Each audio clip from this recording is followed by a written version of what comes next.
Instead of value engineering, we're engineering value. Bringing you thought leadership on how to find success in U.S. manufacturing, this is Engineering Value, a Draper podcast. Hello and welcome to Engineering Value, a podcast from Draper. I'm your host today, Tyler Kern. Thank you so much for joining us for this episode of the podcast. Now today we're discussing window shade fabrics and some of the various factors to take into account when making these decisions. And so joining me today are our two subject matter experts. First we have Jeff Miller. He's the Director of Architectural Shading Solutions at Draper. Jeff, thanks so much for being here. Hey Tyler, appreciate it. My pleasure. Excellent. Well, we are happy to have you on, Jeff, to get your expert insights and analysis here. We also have Colin Blackford. He is the Director of Business Development for Mermet USA. Colin, thank you so much for being here as well. Thank you. Pleasure. Well, it is a pleasure having the two of you here on the podcast today because I know that between the two of you, you have a lot of expertise when it comes to this particular area of window shade fabrics. And so, Jeff, let's start off here. When it comes to window shade fabrics, how do you quantify the performance of a particular fabric when it comes to shading and when it comes to what it provides? Yeah, that's a good question, Tyler. There's a whole equation of things that I would say that help us quantify the performance of a fabric. You got to understand that light does one of two things. It's either reflected, it's absorbed, or it's transmitted. So when we take a look at a window shade fabric, we take a serious look at the solar absorption, the solar reflection, and the solar transmittance. And we also take a look at the openness factor, how much light the shade actually blocks out. Those typically range from 1% openness, 3%, and 5%. There are a few others that are a little more open, but not very popular in the market these days. And then we also take a look at, visible transmittance, and visible transmittance is how much light that you can actually see and use. Those are probably the biggest things we use when we try to figure out how to quantify the performance of a shade fabric. I would agree with that. I think not only when you're talking about quantifying the performance, but how we measure the fabric itself. So at Mermet, we've taken an approach of using ASTM methods. And in doing so, that requires us to use a spectrophotometer. That's a piece of equipment that you put the piece of fabric inside, and it bombards it with all different wavelengths of light from UV, visible, and infrared, and gives us the quantifiable readings for exactly what Jeff mentioned, absorption and transmission. We can then take a look at that and have repeatable, quantifiable data for all of our products, and not only for the style and openness, but color plays a huge part into how a shade fabric is going to perform. So that we use that as part of the ASTM method, as I mentioned, as well as following what is a new trend from AERC, Attachments Energy Rating Council. It's a group that's largely funded by the Department of Energy, and they have been using a software from Lawrence Berkeley National Labs called Window. And we use that program to put the fabrics into a complex glazing database. So all the shade fabrics can be quantifiably used in conjunction with glazing. Wow, it's incredible to hear about the tools that you have that enable you to help provide as much information as possible. That's really interesting to learn about. Now, Colin, it's probably also important to understand the fact that when you're looking at fabrics, those aren't just working in isolation, right? Is it important to take glazing and fabric into consideration together because they have to work together, and so you have to have maybe a cohesive view of how this is all going to work in concert with one another. Absolutely. And in fact, that's what we've seen so much in the industry prior, is that fabrics are looked independently, especially by interior designers. They're taking a look at the interior color scheme. They're taking a look at maybe glare and view through, but it's more about that interior scheme. They're not necessarily looking at the performance. A project architect, however, needs to take a look at a couple different things, one of which is the aesthetics of the building. But in general, every building is going to have windows, that it's going to have glass. You're never going to have the fabric installed by itself. So understanding what fabric you're using, the measurable value of those fabrics, and then how it's going to work with the glass to understand that energy that's coming from the sun. The glass is the first line of defense. It itself is going to reflect, absorb, and transmit energy. Only the energy that's transmitted through the glass is actually going to hit the fabric. So taking a look at the values on the back of the card, as we mentioned before, is great for comparing one fabric to the next. But if you really want to know how that fabric is going to perform on the building, we have to take a look at it in conjunction with the glass itself. Yeah, I would echo what Colin said. He's very astute on that. I would also say that I would highlight the appearance of the building as well. If that's not taken in consideration, the exterior of the building can really have some adverse effects and really not meet the architect's desire if they pick the wrong fabric, the wrong color, and it doesn't interact with the glass very well. Colin's a glass expert. I'm sure he can tell you a lot more details, but a lot of glass these days have green tint to them and blue tints. And that can really change the appearance of a building if you put a white shade behind that green or that blue glass. That's a great point, Jeff. When you look at the way an architect selects the glass for a building, they typically get an architectural glass sample. It's a 12-inch by 12-inch piece of glass. And inside of that sample box comes two pieces of cardboard. One is a white piece of cardboard and another is a black piece of cardboard. The architect takes the glass out, puts it on top of the black background, and stands back. And that is going to give you the outdoor reflected color of the glass. Then if they put it onto the white background, that's the transmission color of the glass. Now, the problem is that regular clear glass, now we're not even talking about low-E coatings, just the regular clear glass has a green edge to it. That's the iron in the glass.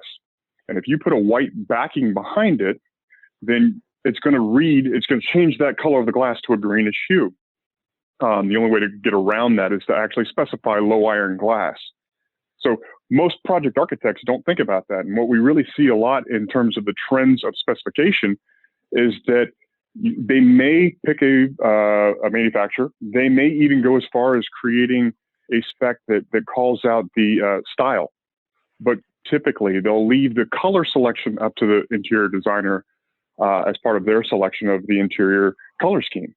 The problem with that is if the interior color scheme is going with white and the architect chose the glass sample by putting it onto a black background, then ultimately the selection of a lighter color fabric in the window completely alters the design intent that the architect had for the building facade. Yeah, that's a really astute and really good point to make, and I think something that is really important to talk about. And you took me right where I wanted to go, because I think when it comes to these decisions, aesthetics is also part of it, right? We can't ignore the aesthetic aspect of this, but you also have to keep that in balance with the performance, right? And in what you're looking to achieve with particular shading, correct? And so when it comes to both indoor aesthetics and the overall aesthetics of a building, the outdoor aesthetics, I wonder how you balance those needs and those thoughts in a way that benefits everybody, both aesthetically but also with the performance of the shade. Colin, do you have any insights on that?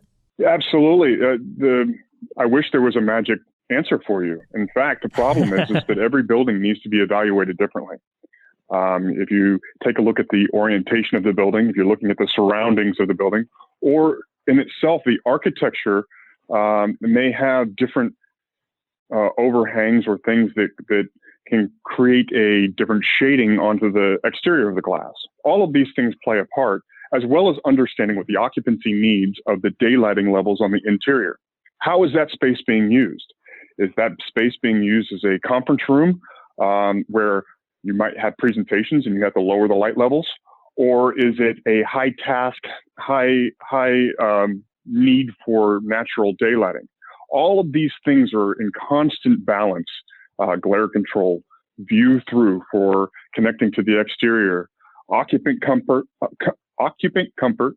thermal comfort, and thermal protection of the building, as well as aesthetics. So every single opportunity of looking at a project has to be considered all of those aspects, and balance is key. Yeah, and I would, Colin, I would add to that, I think automation is a really important factor to talk about too. someone is really concerned about maximizing the performance of the building with occupancy comfort, thermal comfort, and glare control, and they also want the exterior of the building to have a really good look, automation needs to be talked about early on in the planning process and taken into consideration.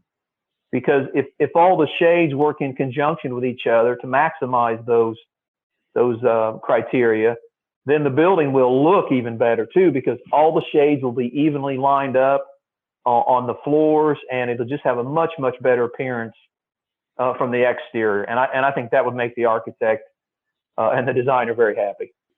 I mentioned that there's no magic product. However, there are some high performance products that we have available, especially at Mermet, one of which is Cool Black. So the benefits of Cool Black are the fact that you have a dark color in the window, giving you excellent glare control and maintaining your view through, and works seamlessly with the glass to almost disappear behind the glass. So you won't really see it from the exterior. The natural con of that solution, or of dark shades, is that dark shades can absorb a lot of energy and then re-radiate it into the space, making an occupant that has to sit next to the glass all day long, it might be uncomfortable because of the radiant heat coming off of that fabric. Cool Black is something different. It doesn't absorb that energy, and therefore it can't re-radiate that energy out. So it's a little bit of the best of all worlds, where you get the dark color, glare control, and view through, and you get the ultimate occupant comfort by being able to sit next to your window. That's a really great way to put it, and I liked how you talked about the fact that there are no magic wands or magic solutions in this, and sometimes it's just about balancing and keeping that keeping those desires and those different factors all in balance. And so, Jeff, one of the things I wanted and I was curious about coming onto this podcast today was the partnership between Draper and Mermet. So can you break down that partnership and tell us a little bit about how your companies work together and how that works for the benefit of your clients? Yeah, that's another good question, Tyler. We have a really strong partnership with Mermet. We both kind of approach things, from similar methods, but from separate, obviously. Mermet is the manufacturer of the fabric, where Draper is the manufacturer of the operating system, the control system, if you will.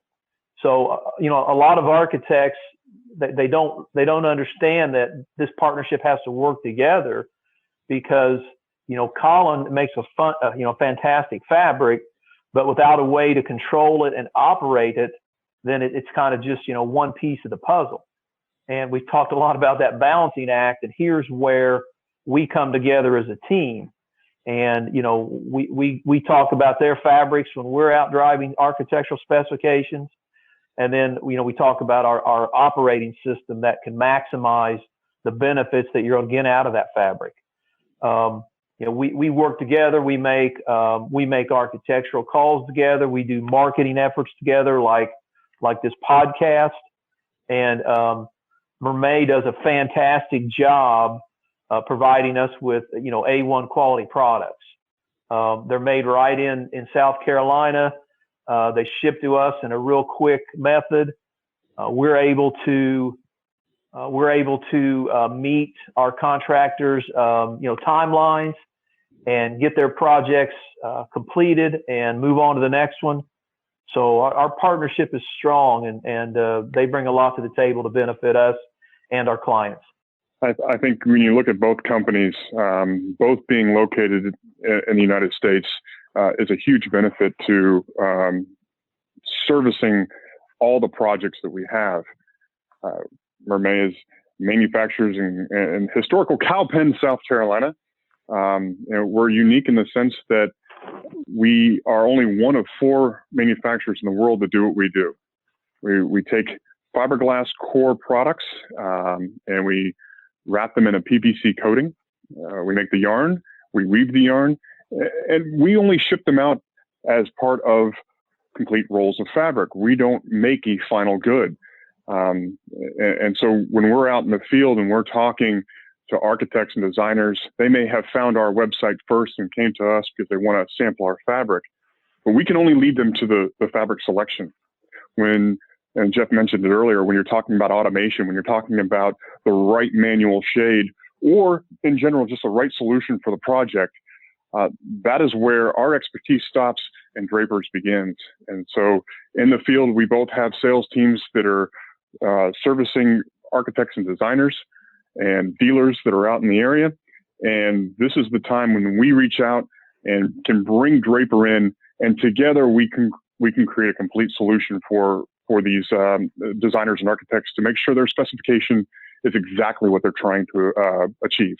Yeah, Spiceland, Indiana may not be as historical as Cowpens is, Colin, but that's one thing we're proud of. Draper, the owners of Draper, have made a big commitment to the local town of Spiceland, to our employees, to the state, to the country, and we're doing everything we can to make sure we're staying competitive and adding value to our customers by providing a wonderful product made in Spiceland, Indiana. Well, what really stands out to me about both of your answers from this is how symbiotic of a relationship and of a partnership this is between Mermet and Draper. And so that's one of the things that I think is fantastic to see just from your answers to that. And, as Colin was talking, he mentioned service. And Jeff, I wanted to follow up on that. Can you tell me about the service that you provide and the value that also adds to your clients? Yeah, I can do that. I can do that, Tyler. One thing we try to do is be really involved in the planning stages of when an architect is starting a new project, and that begins with the design phase, where we're assisting them in fabric selection along with Colin's help and Mermaid's help. We're helping them in the selection of what solution best fits the needs that they have. We're doing project management, where we're helping them meet their timelines and making sure that their project goes off without a hitch. We have what we think are the best lead times in the industry. So not only are we shipping on a high on-time percentage, but those lead times are fairly short. And like I said earlier, with the commitment that the company's had, we're always looking at ways to do things more efficiently and better. We're kind of in I guess you'd call it a state of continuous improvement. We're always trying to make things better, and all those things add value to our customers, to our projects, and we're happy with that. So as we begin to wrap up this episode of the podcast, Talking Window Shade Fabrics, Colin, I wanted to give both of you the opportunity to provide any closing thoughts, to add any context onto the conversation that maybe we haven't mentioned yet, or just provide a summary of the benefits of considering your window shade fabric and the expertise that Draper and Mermet provide in this area. So Colin, let me turn it over to you for any closing thoughts and any final summaries that you have here from this episode of the podcast. I think you said it very well. There's an expertise that both of these companies carry. When you're designing a fabric, I mentioned it earlier, there is no perfect solution. So, bringing both of our companies in as early as possible in the design phase allows us to take a look at the project details, the size of the windows, the orientation, and take a look at the designer's needs and really make sure that they are selecting the right product. I always take a look at specs and mention that if there's only one product on the spec for the project, it might be a missed opportunity because there are so many different occupancy needs. Heck, even on the same elevation, let alone different elevations as you go north, south, east, and west. So there's a lot to consider. Shades seem very much an interior fixture. But we're really trying to make sure that along with evaluating the right fabric and the glass together, that it can be a part of the exterior envelope solution and make sure that they're really making the right decision for their building and for their occupants of that building. And not only for the fabric, but for the use of the fabric, and that's where Draper comes in. And Jeff, any final thoughts? Wrap us up here and take us home here with any closing thoughts that you have here on the topic today. Well, I want to thank Colin for participating in this. Their partnership means a lot to Draper, and we appreciate that. And thank you, Tyler, for allowing us to do this. I would say that window shades have come a long way, it wasn't that long ago that, people would pick a window shade based on the color of their carpet or the color of their wall covering.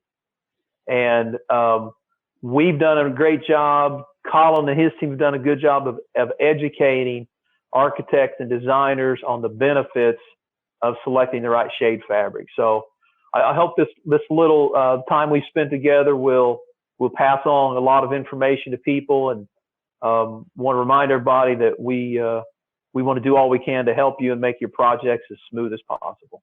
Well, those are some great words there from our two guests today. And thank you so much to our two guests, Jeff Miller and Colin Blackford, for joining us here on the podcast. Jeff and Colin, we appreciate your time. Thank you, Tyler. Thank you. And everyone, thank you for tuning into this episode of Engineering Value, a podcast from Draper. Of course, if you haven't already subscribed to the podcast, make sure you go subscribe on Apple Podcasts or Spotify or wherever you get your podcasts these days to stay up to date with the latest from Draper. And of course, we'll be back soon with more episodes of the podcast. But until then, I've been your host today, Tyler Kern. Thanks for listening.